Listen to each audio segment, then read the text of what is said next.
आणि काय करणार जिल्हा परिषद? सगळेच म्हणतात जिल्हा परिषद आणल्यानंतर आम्ही हे करू ते करू ते करू. मी तरी इथल्या एका नेत्याचं बघतो गेले 2-4 वर्ष.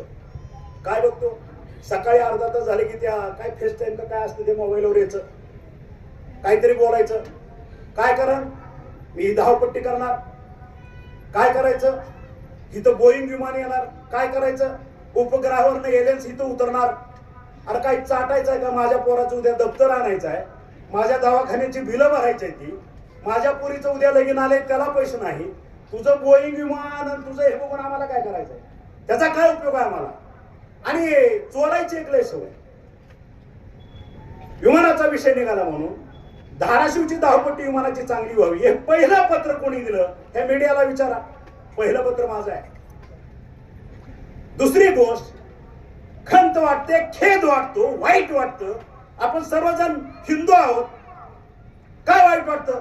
महाराष्ट्रात नाही, भारताची आराध्य दैवत आई तुळजाभवानी, माझ्या माता बहिणी, माझ्या लाडक्या बहिणी ह्या ठिकाणी बसलेल्या आहेत. काय पावित्र्य असतं.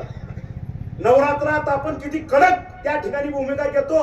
शिवता शिवता उणे हे उणे किती काळजी घेतो. आणि त्या गाभाऱ्यात आज ही कुठली घाणेरडी लोक जाऊन तोडफोड 4 पैसे खायचे, भ्रष्टाचार करायचा, ती गोष्ट लावून धरायची. आणि काय केलं आमदारानं? तर त्या मंदिराचं सुशोभीकरण केलं. अरे झक मारायच्या तर बाहेर कर ना, गाभाऱ्याला कशाला हात लावतो? ते पावित्र्य राहणार आहे का? हे जे काही शक्ती आहे ती शक्तीपीठ आहे. त्या शक्तीपीठाचा आदर केला पाहिजे, तो पावित्र्य राखलं पाहिजे. आणि त्याला कुठेतरी ठेच लागलेली आहे. हे सर्वजण एकदा परत आत्मचिंतन करण्याची गरज आहे. हे वास्तव आहे. मी पालकमंत्री असताना 2 वर्ष फाईल माझ्याकडे पेंडिंग होती. मी एकच सांगितलं होतं, जे काय करायचं ते करा, मी मान्यता देतो, फक्त गाभाऱ्याला हात लावायचा नाही. कारण आमच्या निष्ठेचा प्रश्न आहे. आमच्या देवीचं ते आदर स्थान आहे, सिंहासन आहे. त्या ठिकाणी आम्ही कुठलीही शिवत होतो ना, ते सोडून सगळं मला मान्य. ते केलं नाही, मी सही केली नाही. आणि आता ज्यावेळेस 24ला सरकार पुन्हा बदललं, नवीन सरकार आलं, आमचे सीएम साहेब गेले, नवीन सीएम साहेब आले त्यांच्या पक्षाचे. 8 दिवसात फाईल मंजूर करून काय गुलाल उधळला, काय केलं? ते पावित्र्य नष्ट करण्याचं पाप या लोकांनी केलेलं आहे. त्याची फळं मी अध्यात्मातला परत एकदा सांगतो, त्याची फळं हा परमेश्वर त्यांना दिल्याशिवाय राहणार नाही. मग चांगली का वाईट तो परमेश्वर. इतकी विटंबना हे मान्य नाही ना. त्याचं कारण काय? मला परत एकदा राग येतो आणि तुमचा चेहरे बघितल्यावर वाईट वाटतं. कारण ही रजाकाराची अवलाद तुमच्या छताडावर नाचत असताना आपण गप्प कसे? हा त्यांचा दोष आहे का आपला दोष आहे हेच कळत नाही. असं काय आहे की तुम्हाला त्याची वेट बिगार करावं लागते? अशी कुठली गोष्ट आहे की त्याच्यामुळे तुम्हाला त्या माणसाचा तुम्हाला त्रास होईल? आणि मी परत आज छाती डोकवून तुम्हाला वचन देतोय या सगळ्यांच्या साक्षीनं, त्याच्यासारखे 10 जरी आले, तुमच्यावर कुठलंही संकट येऊ द्या, हा तानाजी सावंत छातीचा कोट करून तुमच्या अगोदर त्याच्या समोर असेल. मला बघायचं त्याच्यात किती दम आहे, किती घट आहेत ते. कारण ही जनता आहे, ही जनता जनार्दन आहे. खरं सरकार हे आहे. आज मगाशी सांगितलं आमच्या तालुका प्रमुखानं तुळजापूरच्या, खोट्या केसेस करायच्या, आत टाकायचं, ब्युरोक्रेसीला काहीतरी सांगायचं, त्यांना हे करायचं, तहसीलदारला काहीतरी सांगायचं. परवा 2-4 दिवसापूर्वी या धाराशिवचा एक पत्रकार त्याला आत टाकलं फोन करून. आणि म्हणून प्रशासनाला सुद्धा मी आज सजग करतोय. हा तानाजी सावंत आहे. 2-2.5 वर्षाची कारकीर्द माझी बघितलेली आहे. गाठ माझ्याशी आहे.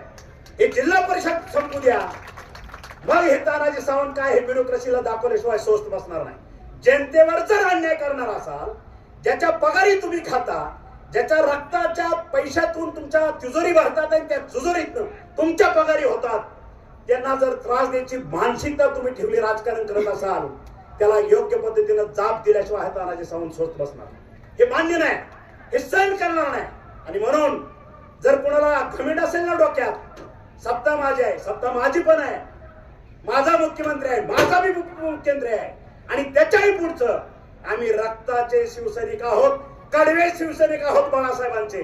आम्ही कोणाची डाळ शिजू देणार. त्याच्यामुळे आमचा नाद करू नका. हार जीत आमच्यासाठी गौण आहे, पण आमच्या अंगावर याचं धाडस करू नका. आला अंगावर घेतला शिंगावर. तू कोणी आस, मला काही देणं घेणं नाही. आणि म्हणून परत एकदा कळकळीचं नम्र आवाहन करतो, येत्या 2-3 दिवसात जिल्हा परिषदेची आचारसंहिता लागेल आणि त्या ठिकाणी 55च्या 55 सदस्य जिल्हा परिषदचे आणि जवळपास 110 सदस्य आपल्याला तालुका पंचायतचे निवडून द्यायचे आहेत.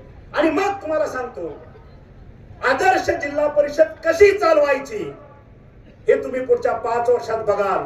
आणि जर ती आदर्श नाही चालली तर तानाजी सावंत जिल्ह्याला तोंड दाखवणार नाही, हे वचन तुम्हाला मिळेल.